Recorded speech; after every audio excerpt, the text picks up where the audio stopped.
ADX Florence sits far from major cities, hidden in the high desert of southern Colorado. From the outside, it does not look dramatic or imposing. There are no towering walls visible from the highway, no crowds, no noise. That quiet is intentional. ADX Florence was never designed to intimidate the public. It was designed to remove people completely from the world. The prison was built in the 1990s after a series of violent failures inside the federal prison system. Inmates who were already serving long sentences continued to murder other inmates and attack guards inside traditional maximum security facilities. The system had lost control, and federal authorities concluded that some prisoners could not be managed through force, segregation, or discipline alone. The solution was something different. Instead of controlling behavior through confrontation, ADX would eliminate the conditions that allowed behavior to exist at all.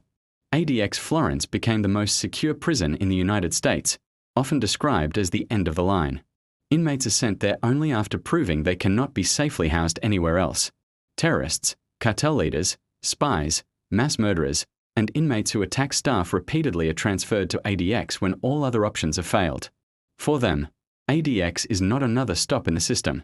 It is the final destination. The transfer process is quiet and deliberate.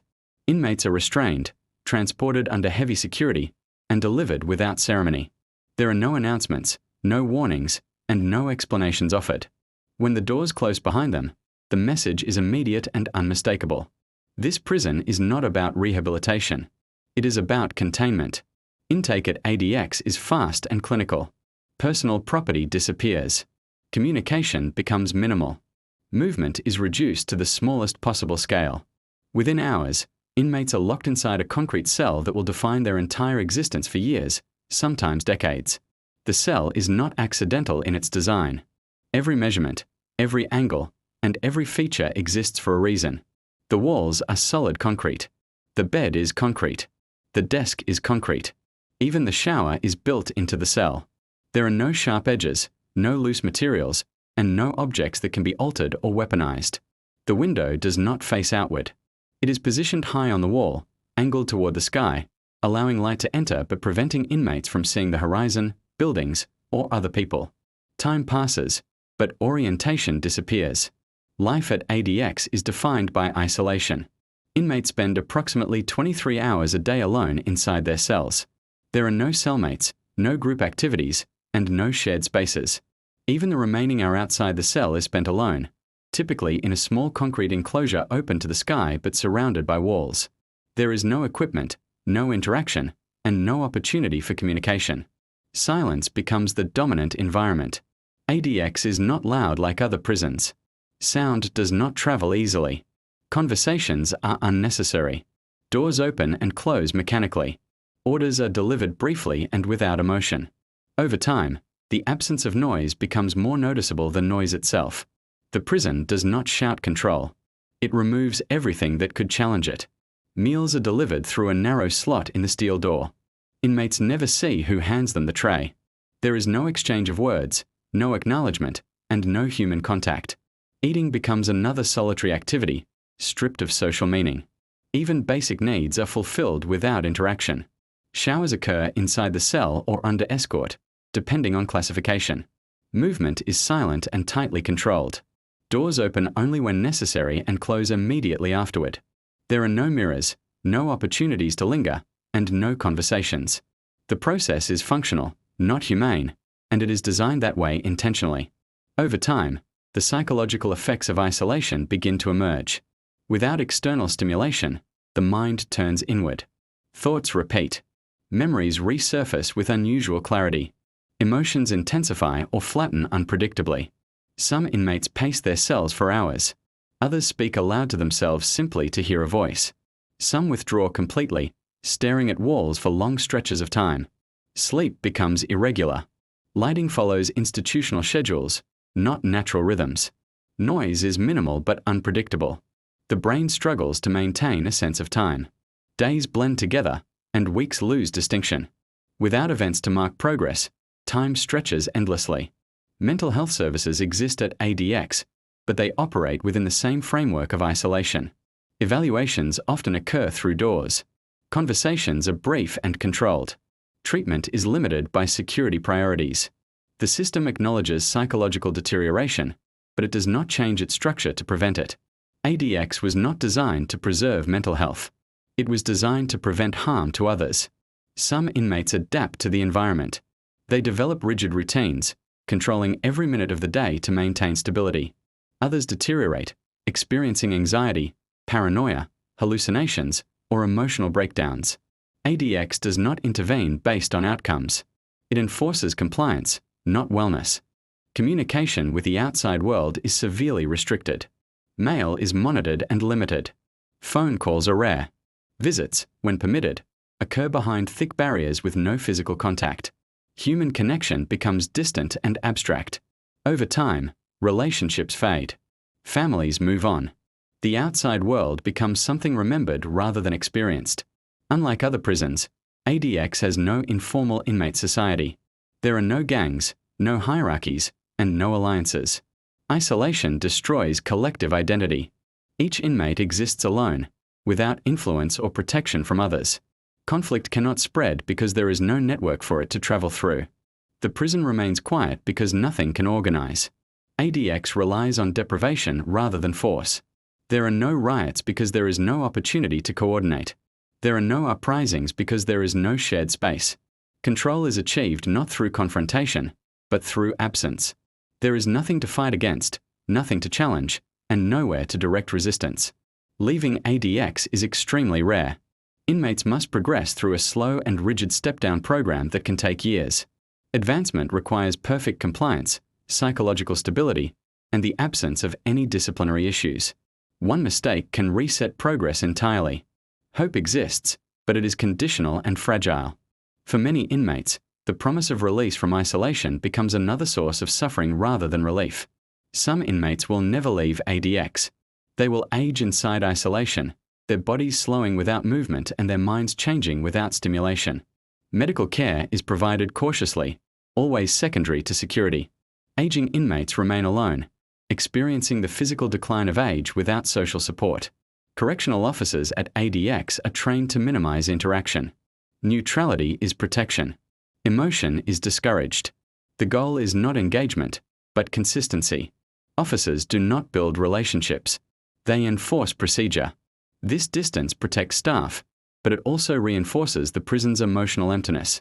ADX Florence has faced criticism from human rights organizations, psychologists, and legal advocates. Lawsuits have challenged the use of long-term solitary confinement, arguing that it causes irreversible psychological harm.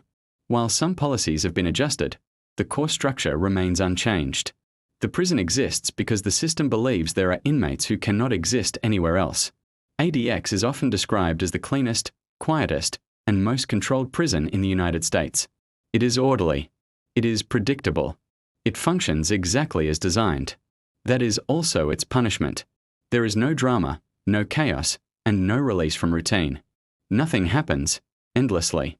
Over years of isolation, memory distorts. Inmates lose track of how long they have been inside. Faces fade. Events blur. Identity erodes without reinforcement. Without roles, relationships, or recognition, the sense of self weakens. The mind becomes the only environment left, and it is not always a safe place. ADX Florence represents the final expression of incarceration in America. It is not meant to correct behavior or prepare inmates for return to society. It is meant to remove individuals from circulation entirely. The prison does not imagine a future for those inside it. It enforces the present indefinitely. There are no riots at ADX, no escapes, no revolts. Not because inmates are calm, but because the structure makes resistance impossible.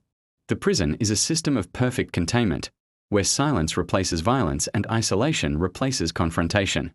ADX Florence continues to operate quietly in the Colorado desert. Inmates remain inside concrete cells, watching the sky through narrow windows, measuring time without events, and existing without contact. The prison does not announce its purpose. It simply fulfills it. This is not a place where stories end dramatically. It is where they slowly disappear. As months inside ADX Florence turn into years, the absence of human interaction begins to reshape how inmates experience reality itself. Without casual conversation, facial expressions, or physical presence, social instincts weaken. The brain, designed to interpret other people constantly, is left without feedback. Over time, even the memory of what normal interaction feels like can begin to fade. For some inmates, the isolation leads to heightened awareness of their own thoughts.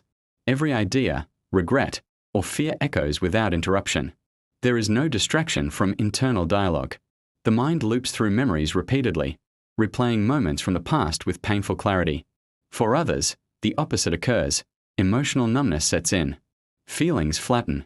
Days pass without reaction. The absence of stimulation slowly erodes emotional range. Psychologists have long warned about the effects of prolonged solitary confinement, and ADX Florence represents the most extreme form of that environment.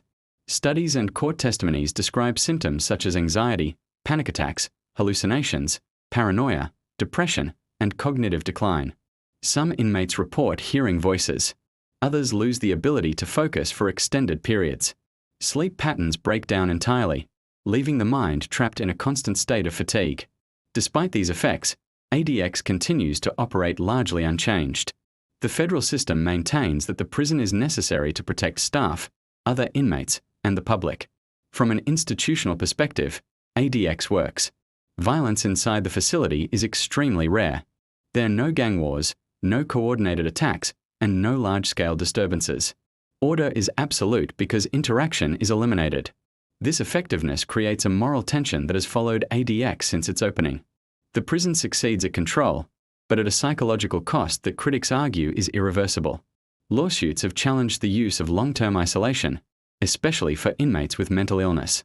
In response, the Bureau of Prisons has implemented limited reforms, including improved mental health screenings and modifications to the step-down program.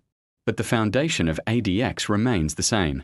The step-down program is often described as the only path out of total isolation, but it is not guaranteed. Inmates must demonstrate years of perfect compliance, emotional stability, and an absence of disciplinary issues. Progression is slow and fragile. A single incident, even something minor, can halt advancement or reverse it entirely. For inmates who struggle mentally, the requirements themselves can become unreachable. This creates a paradox. The inmates most damaged by isolation, often the least capable of meeting the standards required to escape it. As a result, some remain trapped in the most restrictive conditions indefinitely, not because of new misconduct, but because their mental state has deteriorated under the very conditions they are trying to leave. Over time, hope itself becomes complicated. In most prisons, hope is tied to release dates, programs, or progress markers. At ADX, hope is conditional and uncertain. For some inmates, clinging to the possibility of step-down keeps them functional. For others, it becomes another source of suffering. Expectation creates disappointment, and disappointment compounds despair. As inmates age inside ADX, the effects of isolation intersect with the natural decline of the body. Physical movement is limited. Muscles weaken. Joint problems develop. Chronic conditions worsen. Medical care is provided, but always within strict security limits. Every appointment is controlled. Every movement is supervised. Even vulnerability is managed. Older inmates often spend decades inside the same cell, watching seasons change only through the angle of sunlight entering their window. The outside world evolves without them. Technology advances. Cultural references disappear. When news does reach them, it feels abstract, like information from another universe. Family connections rarely survive long-term isolation. Visits are rare, heavily restricted, and emotionally distant. Phone calls, when allowed, are brief and monitored. Letters become the primary connection, but even those fade as relationships strain under distance and time. Eventually, many inmates stop receiving communication altogether. The world outside moves on. Correctional officers at ADX operate within this same controlled environment. Their role is not to engage, rehabilitate, or counsel. It is to enforce consistency. Officers are trained to avoid emotional involvement, not out of cruelty, but for safety and stability. Familiarity can create risk. Neutrality is protection. Working in such an environment has its own psychological effects. Officers spend years operating inside silence, repetition, and constant vigilance. The absence of normal human interaction extends to them as well. Many describe ADX as emotionally draining, not because of chaos, but because of monotony and restraint. There is no release from the system for those who work inside it, only rotation and endurance. From the outside, ADX Florence is often misunderstood. Popular media portrays it as a place of constant suffering, while others frame it as a necessary solution to extreme threats. The reality is more complex. ADX is neither chaotic nor violent. It is calm, controlled, and relentlessly predictable. That predictability is both its strength and its punishment. Human rights organizations argue that no prison should operate on such complete isolation. They cite international standards that consider prolonged solitary confinement a form of psychological torture. Legal challenges have forced some concessions, but ADX remains operational because no alternative facility offers the same level of containment.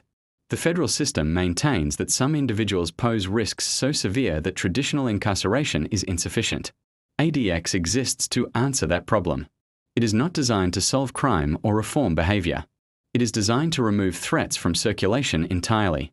Over time, inmates inside ADX often lose a sense of future. Without meaningful milestones, goals shrink.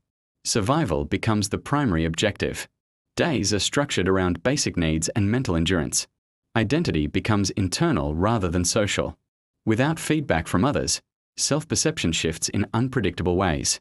Some inmates report becoming hyper-aware of small details: the sound of doors, the rhythm of footsteps, the angle of light. These details become anchors in an otherwise empty environment. Others lose interest in their surroundings entirely, retreating inward as a form of protection. ADX Florence has been called many things: the most secure prison in America, the end of the line, the cleanest hell. What it represents depends on perspective. To the system, it is control perfected.